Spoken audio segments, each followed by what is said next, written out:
Dette John Hobberstad. Han jobber som digital storyteller i Bergans. Helt fra han var liten gutt har han ønsket å oppleve så mye som mulig av Norge, og det har Bergans gjort mulig for han. I løpet av 4 måneder skal han ta seg fra Nordkapp til Lindesnes. Og hunden hans Kyla skal selvfølgelig være med. Jeg vet ikke hva så fint som det du eller fjellet. John og Kyla har vært mye på tur før, og John føler seg ganske sikker på at oppgaven overkommelig. Han vet det kommer til å bli tungt, men ser også fram til store opplevelser. Lite vet han hva som venter. Nå var det plutselig ganske tunge blåte dråper. Slaget tapt. Jeg får ikke fisk. Gjennom 6 episoder på Bergans YouTube-kanal kan du bli med John og Kyla på deres livs største utfordring og turopplevelse, å gå Norge på langs. Se hvordan han takler utfordringene og løser oppgavene han får underveis, som virkelig avgjør om han en helt på tur, eller bare helt på tur.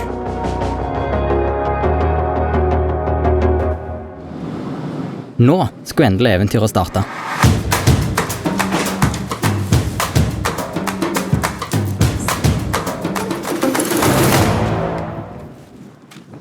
Her galskap.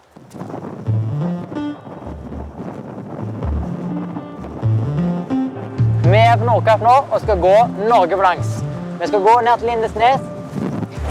Ja. 3000 kilometer den veien. Jeg har lyst til å bare sette meg i bilen og reise hjem selv med en gang. Det ikke akkurat turvær som møter John på Nordkapp-platået. Men han i det minste godt kledd og har sekken full av utstyr. John går ikke lange strekke før Bergans overrasker ham med turens første utfordring. Hei John, nå skal du snart ut på den første ekspedisjonen i livet ditt. Og du skal bruke Bergans utstyr. Første oppgave sender John på en vandring i Bergans produkthistorie. Han får tildelt en godt bevandret Bergansekk, ikke ulik originalen som Ole F. Bergan lanserte i 1910. Du vil også få det første klesplagget vi lagde, nemlig Fjellkutten fra 1967. Det en slags regnponcho til fjellbruk, i hvert fall min farge. Til slutt vil du få det aller første skallproduktet som ble lansert i 1996. Oppgaven går ut på at han skal bytte ut sin egen sekk og skalljakke med dette utstyret de neste 24 timene. Ja. Du kjører vi da. Jeg føler ikke jeg har fått med meg alt som jeg skulle, så det blir løye for hva jeg mangler.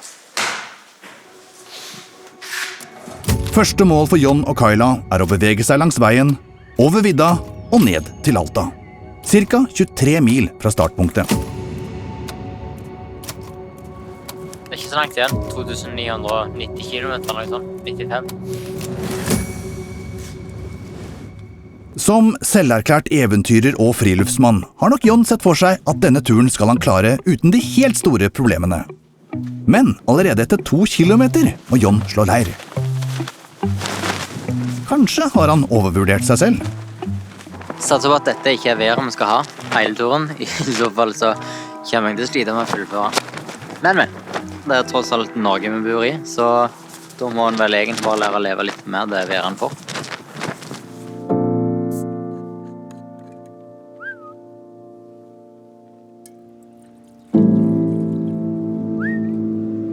Det var jo en ganske brå start i går, med mye regn, kaldt og ufattelig mye vind.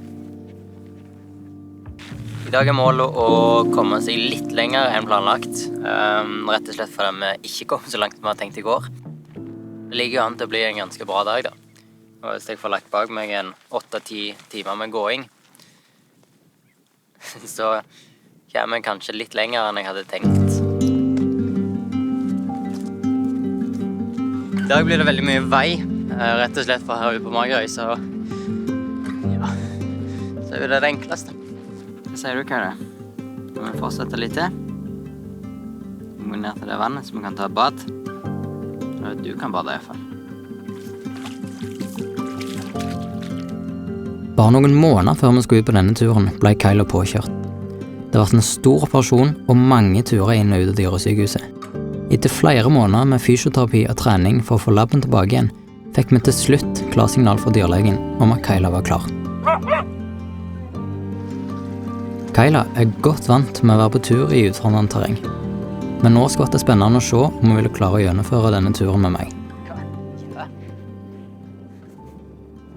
Nå skal jeg få sekken min tilbake igjen. Litt mer moderne bæresystem. Så det ikke gjør så vondt i lengden. Nå sender jeg den tilbake igjen til museet. Caps. Den skulle jeg hatt på meg i dag. Etter at Johns første 24 timer er overstått, får han omsider sitt eget utstyr tilbake. Nå går kursen inn på vidda.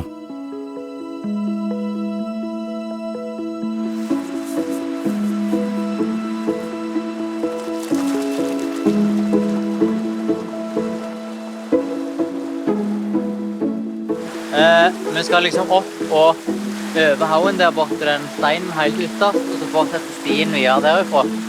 Men først må vi over til en god, kald iselv. Gysla kald i foten, eller føttene. Men det er god sol, så det tørker fort. Og blåte sko, det tror jeg egentlig bare må venne meg til, at sånn kommer det til å være resten av turen.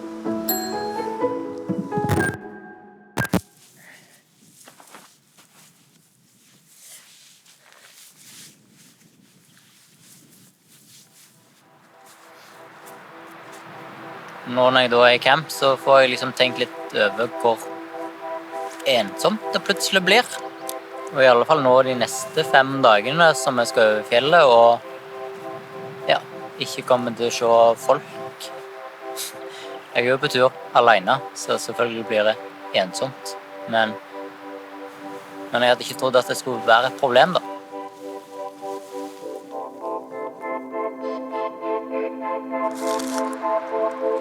Jeg har lagt mat. I dag ble det pasta. Men jeg har absolutt ingen matlyst. Og det er litt ringt, for jeg kjente jeg begynte å bli kvalmen tidligere da jeg gikk.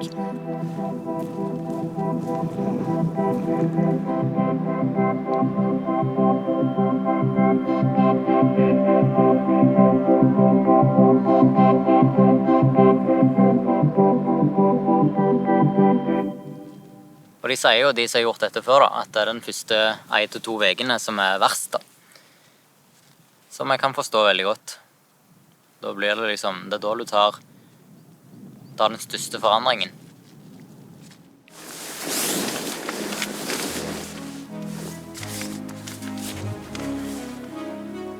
Hei da. Jeg trodde det verste måtte være over nå. Jeg skulle ikke la ensomheten øyelegge turen for meg.